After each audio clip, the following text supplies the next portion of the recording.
ataupun alasan kami mengangkat permasalahan dengan judul rendahnya minat belajar siswa terhadap pembelajaran matematika karena ada stereotip sulitnya pembelajaran matematika. Nah, proses pengambilan judul berdasarkan video wawancara yang telah kami lakukan didapat hasil bahwa bagaimana sih belajar matematika itu? Menurut saya, belajar matematika itu sangat sulit. Dari SD, saya mengerjakan matematika aja sulit banget. Sekarang saya SMP, masih sulit banget. Saya tidak bisa mengerjakannya.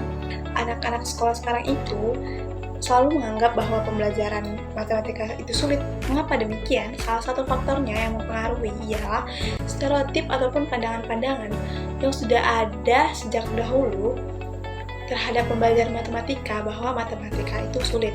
Nah, dari pemikiran-pemikiran tersebut terbawa hingga sekarang dan sudah menjadi pandangan umum tentang sulitnya matematika. Lalu, dampaknya apa? Tentu dampaknya terhadap siswa dan pembelajarannya dalam matematika. Minat belajar mereka menjadi turun.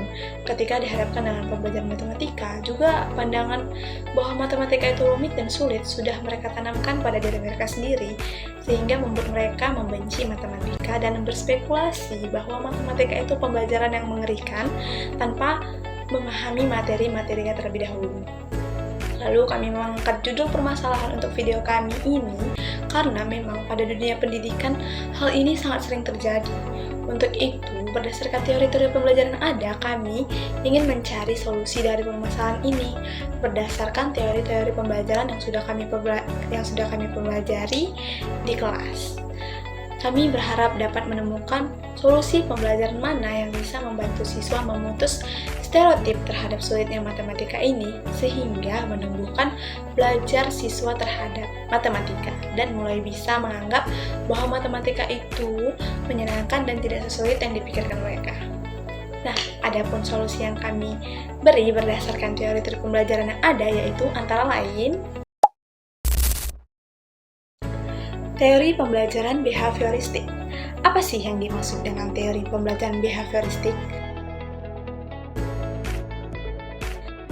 Nah, teori pembelajaran behavioristik adalah teori yang menjelaskan bahwa seseorang belajar karena kebiasaan atau pengulangan.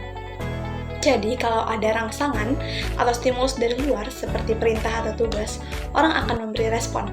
Kalau responnya benar dan diberi hadiah atau pujian, orang cenderung mengulanginya lagi.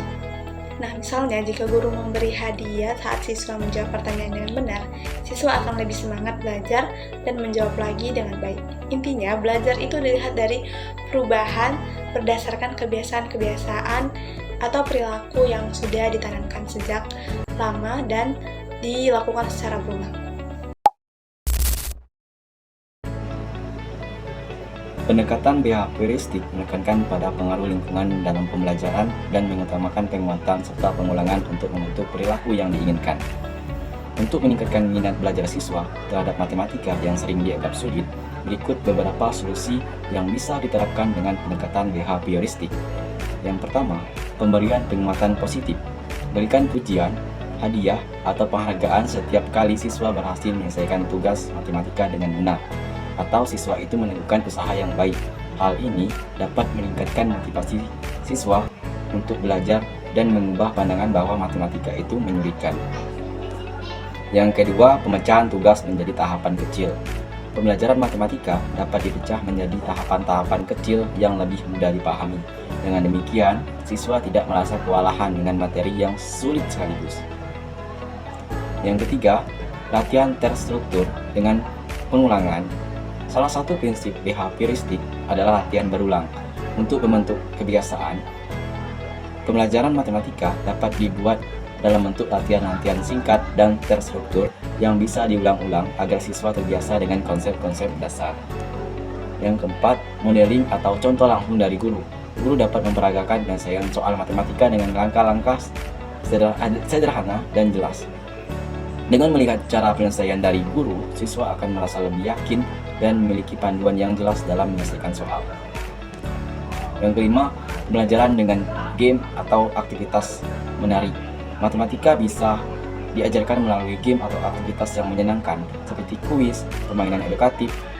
Nah, dengan cara ini, siswa tidak merasa bahwa mereka sedang belajar sesuatu yang sulit, tetapi menikmati proses pembelajaran secara alami. Dan yang terakhir adalah feedback yang segera. Berikan umpan balik segera setelah siswa menyelesaikan tugas atau latihan matematika. Dengan begitu, mereka bisa langsung mengetahui apakah pemahaman mereka sudah benar atau perlu perbaikan.